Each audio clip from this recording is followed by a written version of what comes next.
Okay. So, hi, I'm Don Wunsch, and I'm the Mary K. Finley, Missouri Distinguished Professor of Computer Engineering at Missouri University of Science and Technology in Rolla, Missouri. We're the main technological university of the state of Missouri. And this interview is taking place on July 24th, 2015, in the lovely city of Munich, Germany.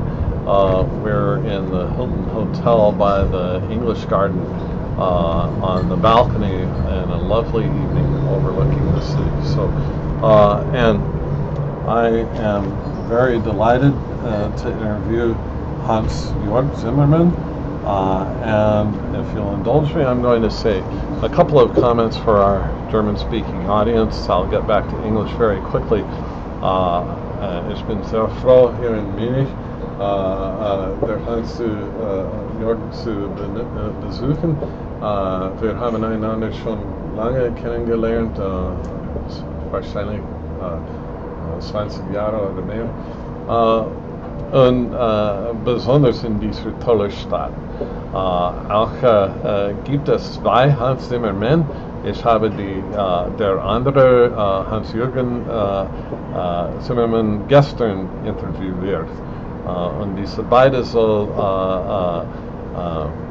bereit am Weltweit Web sein.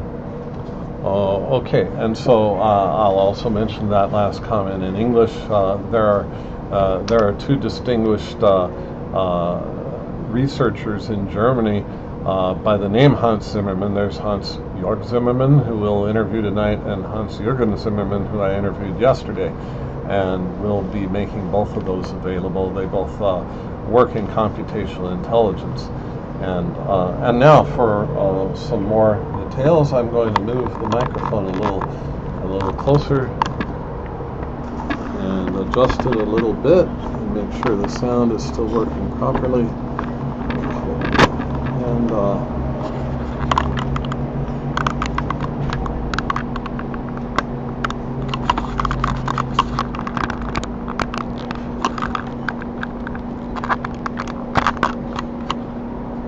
also, das soll ganz gut sein. Yeah. Okay.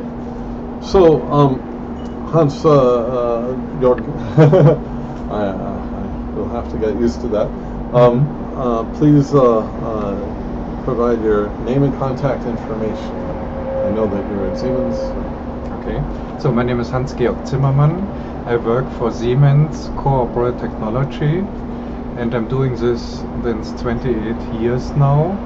And in Siemens I am senior principal research scientist.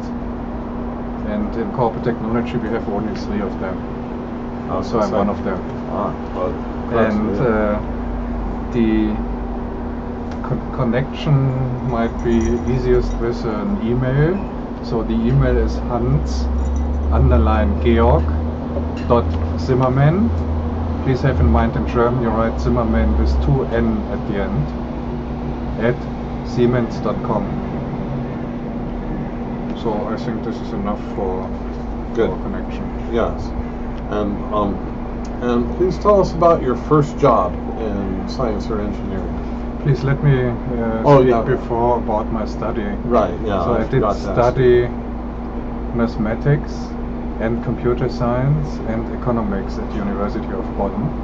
So my love was the mathematics, and inside of mathematics it was the understanding of dynamical systems. But this is something you cannot do alone, so an additional topic I had was control theory. The additional topic I had was numerical mathematics. So this was the focus of my interest during the study time. And after studying this subject, I have changed to work as a researcher at the University of Bonn. And it was in the department of mathematical economics. So it taught me a lot because, see, in mathematics always you believe that the things are easy, you can write it down in form of equations, and then you have a lot of fun to solve these equations. But if you do economics, you learn that the formulation of equations can be a tremendous complicated thing.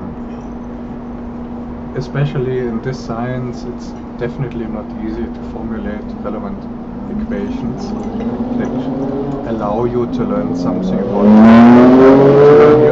about real-world behavior. And therefore, this time working in the research department in mathematical economics has taught me something which was, as an additive to the study of mathematics, very valuable for me. And the first paper I did write there was together with Dieter Bös and Georg Tillmann. It was on bureaucratic public enterprises. So it has absolutely nothing to do with computational intelligence. But nevertheless, it's something where you have to learn how to model behavior of people. Because such large institutions, they are organizations of people, and so you have to include some thinking about this behavior of people inside there. Okay, I worked for some years at university in Bonn in this research institution. Then afterwards I decided to go to industry and to go to research department of Siemens in Munich. So I switched from Bonn to Munich then. And in Siemens, 1987, I had the chance, as a young person, I had the chance to join a working group with the title, Should Siemens Engage in Neural Network Stuff? Oh, wow. Yeah, this was a wonderful coincidence and events for me. Because reading these people, which were available in 1987, have in mind, this was the one interesting topic was Hinton, Zinowski, Eckley, the paper about Boltzmann machine. Then you had these books from Rommelhart and McGrelland. So it was so interesting for me to read all this stuff, because it did allow me an insight in all these questions that I could not solve before. See, before I had to work with more or less approximations to the real world, and now there is a mathematical framework telling you whatever is the complexity of the real world, in principle at least, it should be possible to include it in this form of mathematics. I'm curious, did you go to the 87 ICNN? No, 87, this was too early. A little too early, yeah. So at the autumn 87 we started this working group. Okay. And so we started to understand what is the vision, what is the... At this time it was only a vision, but nevertheless it was a vision, and we joined this vision. And we have put together a proposal proposing Siemens to work in neural networks. Awesome. So my first work in neural networks was to be a founding member of this activity in Siemens, and to underline that Siemens should do it, otherwise it would lose something. It's wonderful to be on the ground floor of something like that with a major company. Yeah. Absolute ground floor, yeah. Mm-hmm. There's nobody earlier on this. Mm-hmm. And then from this proposal, the next action was to have a small research group doing so, later a whole department. And my focus never was on managing large departments. My focus was on doing the subject itself. Yeah. And the subject for me was the understanding of neural networks. But if you live in an industry environment, you have to formulate it in a way so that it is applicable for the company. Mm-hmm. So the identification of dynamic systems with neural networks should allow you to work out new solutions in forecasting, mm-hmm. new solutions in diagnosis, new solutions in optimal control, and together with optimal control you can say decision support. Mm-hmm. I would decide this decision support is, and you cannot influence the dynamic system itself, but you have to adapt to it. Mm-hmm. Optimal control is when you have a plant and it's your task to influence this machine to do something useful. But in economical applications, you cannot influence the market price of copper or something like this. You can only adapt to this in an optimal way. And you gave a wonderful tutorial on forecasting prices of things like copper and aluminum, and yeah, so that's so I take it that forecasting has been part of the mission from day one. Forecasting was a part of the mission. From the mathematical viewpoint, forecasting is a proof that your underlying mathematical system identification is correct. From the application side, it is something people are interested in, that they want to have, even if they do not understand the underlying mathematics. When I was a new assistant professor, I would often give students a forecasting problem because I figured that the data was available and it was always going to be an open problem. Yeah. So, and since all these times I also was engaged in forecasting communities. They are so much focused on working with linear models and small dimensional models, knowing that the real world is completely different. If you study something in economical forecasting, then you speak about a piece of the world which is large, which definitely is not a linear thing. And even if you would argue, yeah, because of Taylor expansion, we know that everything in the first place is linear. No, that's not true. Taylor expansion is only true around the development point. Right. But if you have such highly nonlinear dynamical systems as we see outside here, then this is not applicable anymore. Right. So we have to develop the important mathematics which allows us to keep the complexities of what's going on outside here. And I see neural networks as a wonderful framework to do exactly this. I saw it 28 years or 27 years ago in this way, but I did not expect that it would be such a long way to work out the details to be able to really do it. Well, good. Well, that's the great thing about a field like neural networks. We know that it'll have opportunity for all of us for a long time to come. Absolutely.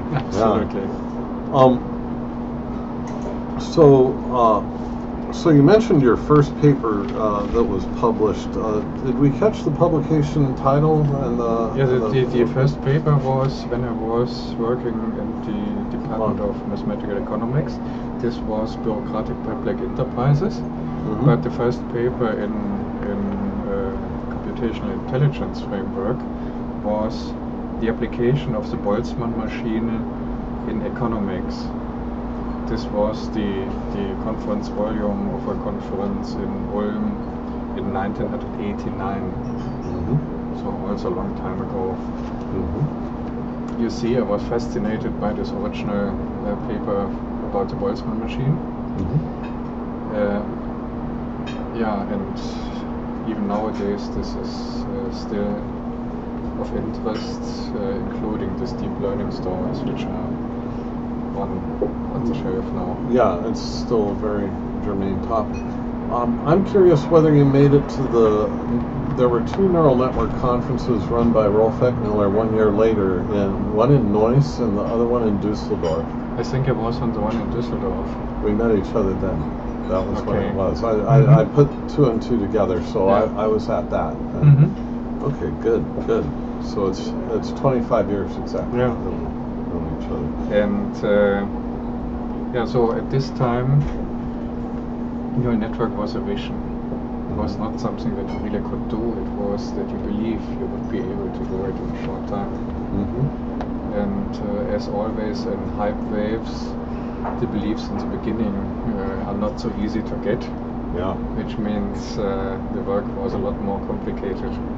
And you were already at Siemens by then. I was still at Boeing at that time. And what I noticed was that the critics of the field would say, this neural network stuff just makes some money or saves some money for somebody. That's how to prove it. And these critics were trying to kill the field by putting up this impossible objection. And the proponents of the field were saying these systems will self-organize and there will be new hardware that will completely organize itself, and it'll be a collective emergent computational capability. And of course, we know that neural networks have succeeded by the measures of its critics, and still reaching towards the measures that its proponents have argued for. So, I'm old enough to have experienced several of these hype waves. Yeah. See, in the 70s, the hype wave was expert systems. Yeah. Which means in the beginning of the 70s, people have claimed that up to the end of the 70s, they will have solved every problem in the world with expert systems. Mm-hmm. And therefore, no interest, even no money, was focused in the direction of neural networks or such things. No, it was expert systems. Yeah. And then at the end of the 70s, when they did not solve any problem of the world, alternative ideas showed up and get more interest. And therefore, starting with Hopfield, with the Boltzmann paper, and then the Rummel-Hart-McLaren books, the alternative ideas come up. But they showed up again in form of a hype wave, which means they told at this time, because of learning, we can solve every problem with the world. We don't have to understand the world. Mm-hmm. That for sure is not true. Right. And therefore, in the end of the 80s, it was like in Germany, you say Wild West time. Mm-hmm. And then everything seemed to be possible, which afterwards was shown it's not so easy. Mm-hmm. And then later, in the mid of the 90s, many people were sitting in front of you telling you, I tried, it doesn't work, so let's do something new. And to survive these dark times, not to stop with your work, not to say, okay, so let's do data mining, let's do knowledge management or whatever was coming up then in the next times, or even nowadays, let's do big data. No, let's say, I believe that the neural network stuff is really something valuable, and if there's a problem, okay, let's come together and solve it. Right. So that is how you survive these dark intermediate times between hype waves. In the moment we have the lucky time that we have new hype wave on neural networks, so that's very much fun. And but in between it was hard when you start to speak about this, and so many people are sitting there telling you, oh, I tried it too, it doesn't work. No, they did not really try it. They did something kindergarten-like, and then it didn't work. But so the advantage of Siemens is that because we have this long tradition in working on this, we have all this accumulated experience. Mm-hmm. In Germany there was a book that if you want to be really good at something, you have to work for 10,000 hours on it. Yeah. Yeah. But this was not on mathematicians or something like this, but also on musicians.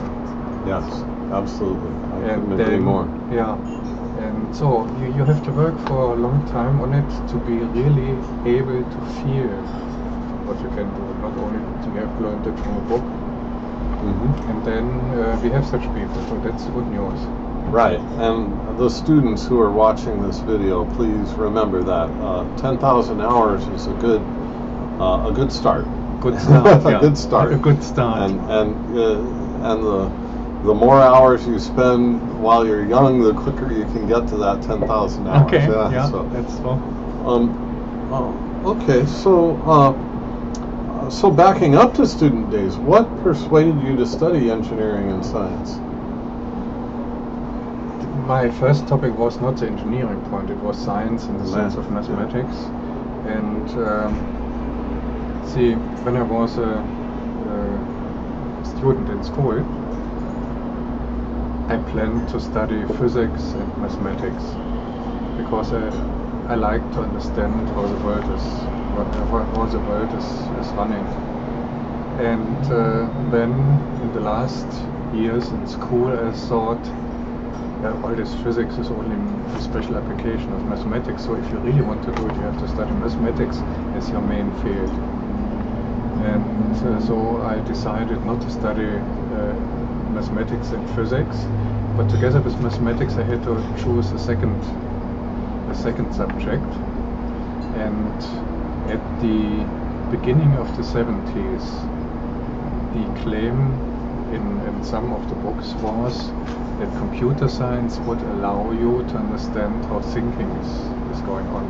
See, this theory is about Turing machines, this theory is about formal machines, but more or less around Turing machines. They were shown in a way so that you think, aha, this is the first mathematical theory about thinking. And therefore I have chosen the mathematics together with computer science. And it took me up to 2 years later to understand that Turing machines are far away from the way I do think about mathematics. So this is not the same. This is fascinating. So a couple of times you've mentioned the 70s, and earlier you told me you were born in 63, so already as a teenager. 52. Oh, 52. You were born in 52. Yeah. Oh, for a moment I thought you were telling me that you were 52, so you look much younger than you actually are. Thank you. Okay, so it's in the 70s that you were studying at Bonn and thinking about these things. Okay, great. Wow. So, and then... So 2015, this man can pass for 52, even though he was born in 1952. That shows you that working in this field is good for your health. So that's absolutely good, because you are always engaged in something. And this engagement, I think, is important to stay in life. If you are doing only a job, going in the morning to the work and leaving it in the evening, this is I would say a boring type of lifestyle. But if you're really engaged in the scientific questions, so this keeps you alive. Good. And young. Good.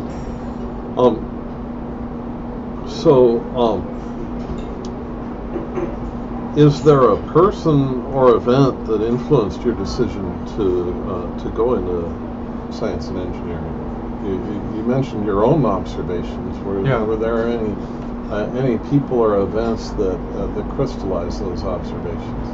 So the point is that this decision to study mathematics, to switch from physics to computer science, and later to include the economics, this was not something which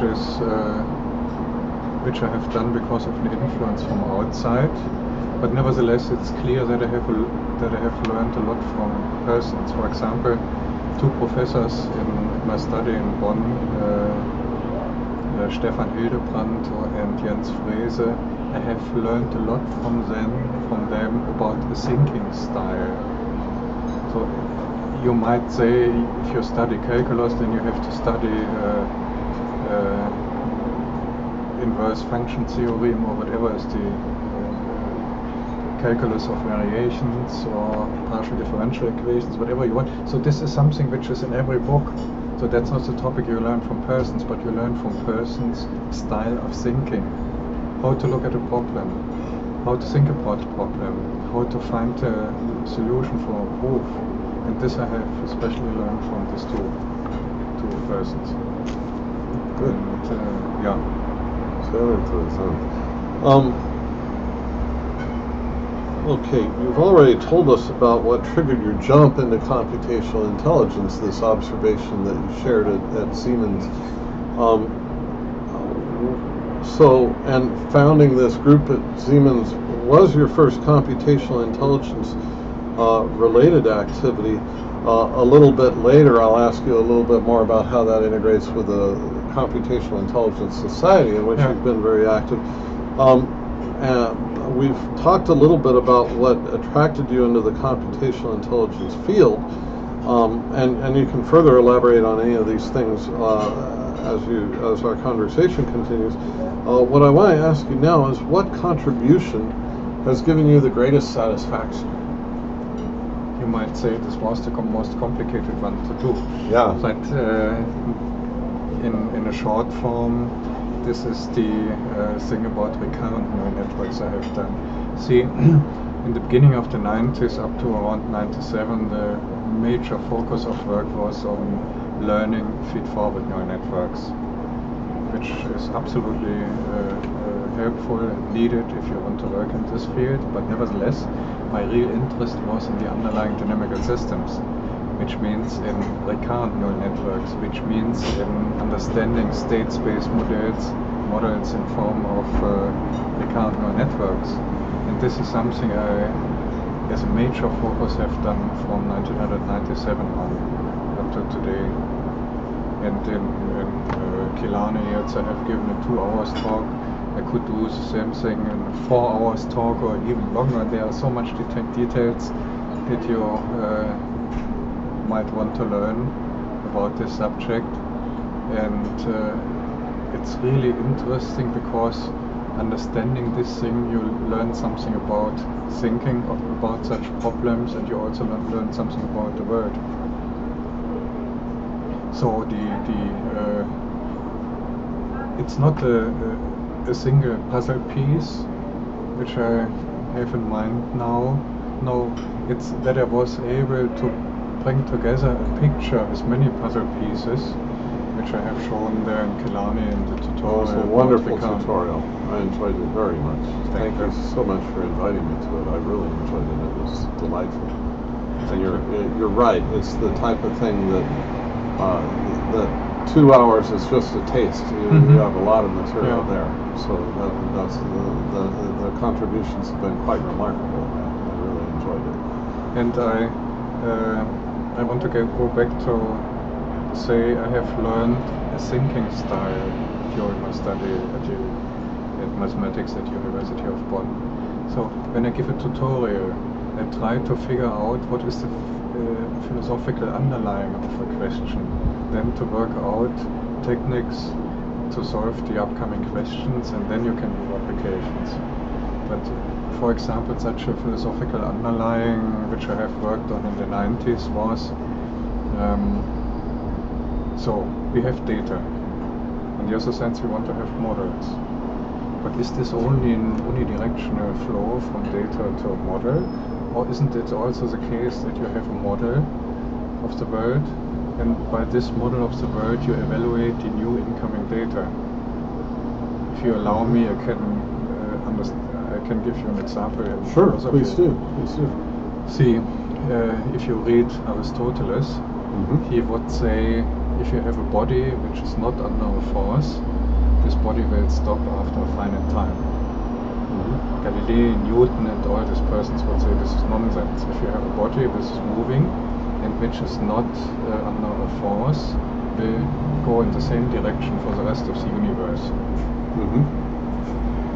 Yeah, every data-driven model will follow Aristoteles, not Newton. But we believe Newton is correct, so what's the topic? We have a model of the world after Newton, and then we have to invent things like resistance and so on to explain why the work is not obviously like the Newton axioms.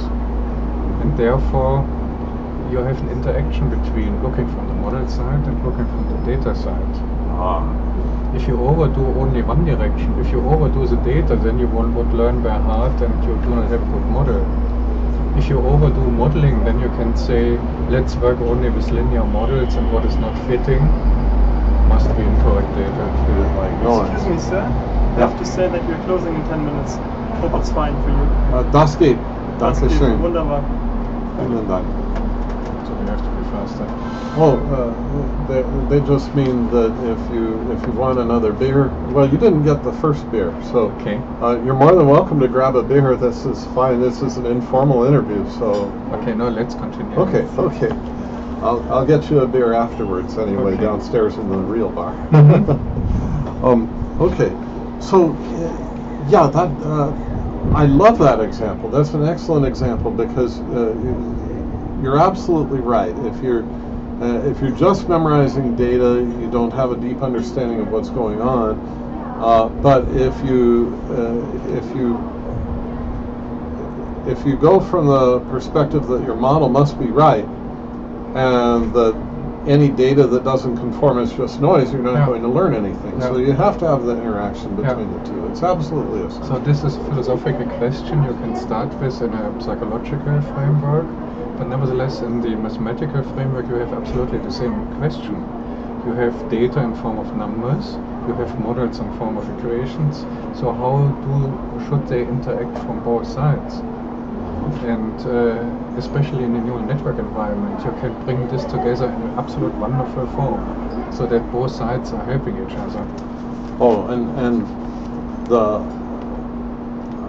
do you have a website in Siemens where you put any of your information up? Or? I have no website in Siemens, because we were not allowed to have so. Okay. So the reason was to keep the people in Siemens. Well, that makes good sense. Actually, I can understand that. But the tutorial was wonderful. In fact, 2 years ago, you gave this tutorial in IJCNN in Dallas, and my students are all very talented. Many of them more so than I was at their stage of development. And one of my students, Bryce Schumacher, attended your tutorial, and he came out of it with glowing terms of praise for it. So, met viel Lob für diese Tutorial. Also, wenn sie hat mir eingeladen, ich habe sofort ja gesagt. So it was a really outstanding tutorial, and so the time series work and in general forecasting has been a very powerful contribution. And so we've touched a little bit on your activities with the Computational Intelligence Society. I'll let the helicopter go by.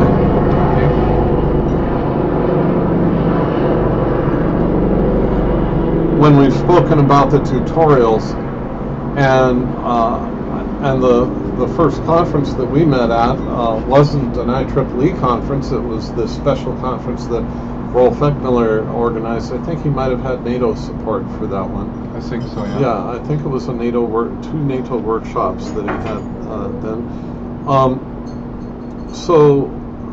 But you've been to many IJCNNs since then. Do you remember the first IEEE neural network conference you attended?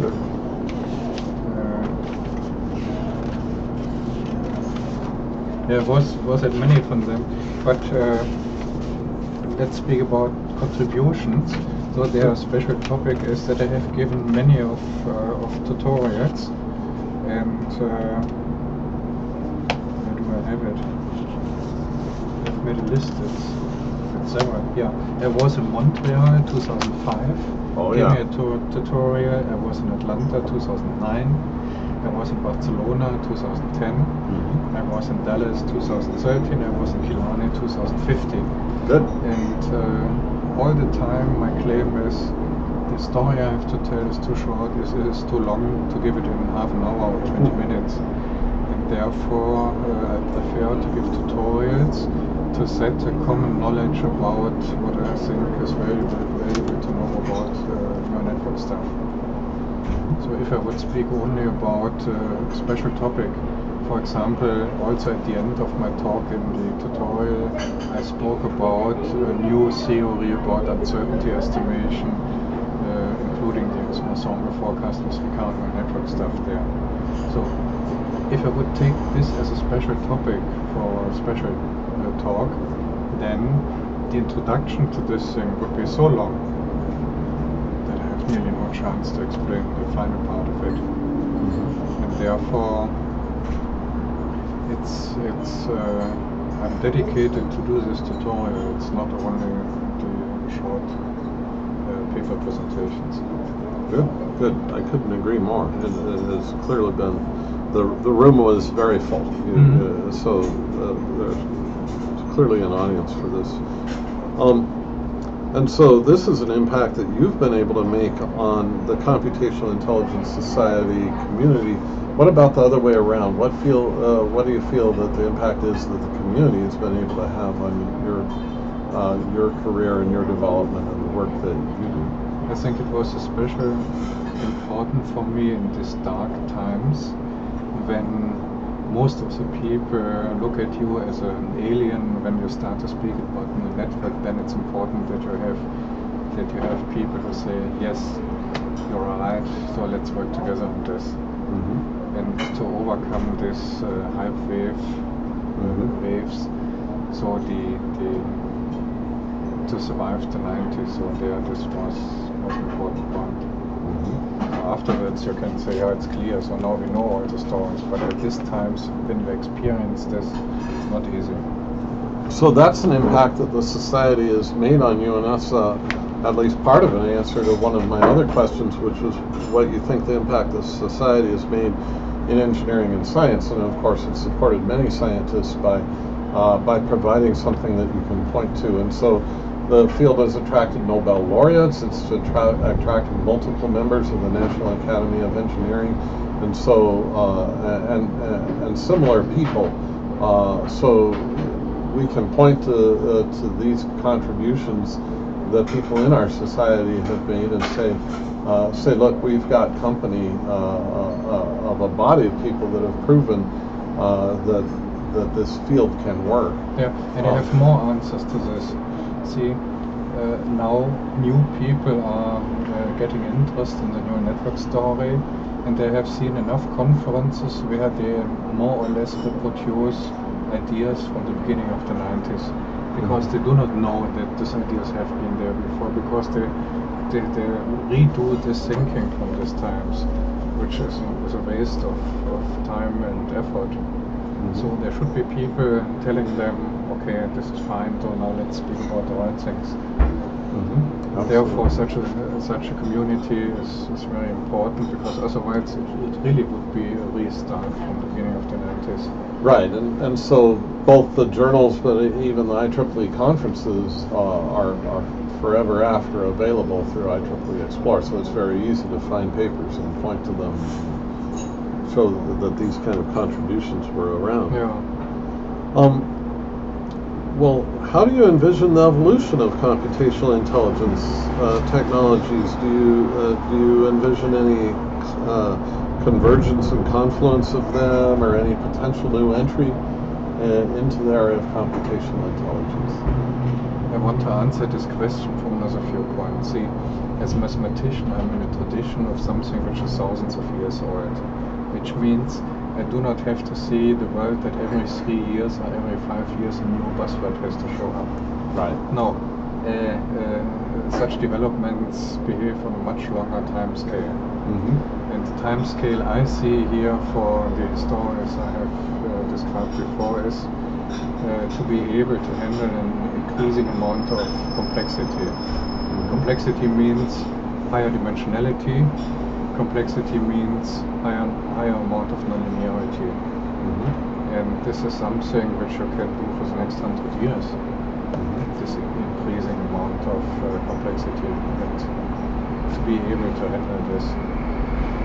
At the end of the 80s, beginning of the 90s, we had neural networks on our computers with altogether around, let's say, 20 or 30 neurons. We might have used even 50, but this then was unhandleable. So now in the moment I have neural networks on my computer which have, I should tell you the story the other way around. At this time, my hope, my vision was that up to my retirement time point, I would have to work with neural networks of the size of a fly. And the neural network of a fly is 220,000 neurons. Now I'm still working for Siemens, and the largest neural networks I have on my computer, they have more than 300,000 neurons. That's exciting. So this is really large. And to work with such things was unbelievable 25 years ago. So therefore, that we have done such a fast development in the direction of understanding and working with more complex systems, I do not see a reason that this shouldn't go on in the future direction. So I believe it will go on, and therefore we should be able to handle more complex things in the next years. Very good. Now, is this custom hardware, or are these Standard hardware? Standard hardware. So are you using GPUs, or even not? We have in the department, we have a computing cluster with 512 kernels. good. So all these ensemble computations and so on we can do in parallel of this thing. Good, very good.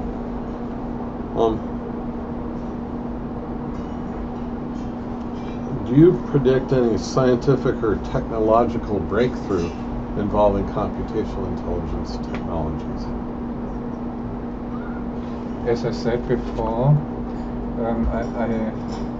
I believe in developments, which means next year more complexity than this year and so on, future direction. So this is the one possible answer. The other is, I think that up to now our level in mathematics is so good that we can solve some of the questions which were envisioned in the 50s and 60s as questions of artificial intelligence in general. And this is something which is recognized by people outside, by people which will not be able to understand the underlying mathematics and so, but which are simply astonished what we could do with it, with language recognition or with language generation or Face recognition, the face story or the robot control. All of this. So this is something which is visible for people who have no insight in the underlying things. But nevertheless, so they expect it from us because of these films in the cinemas. Right. Yeah. Well, do you have any final comments?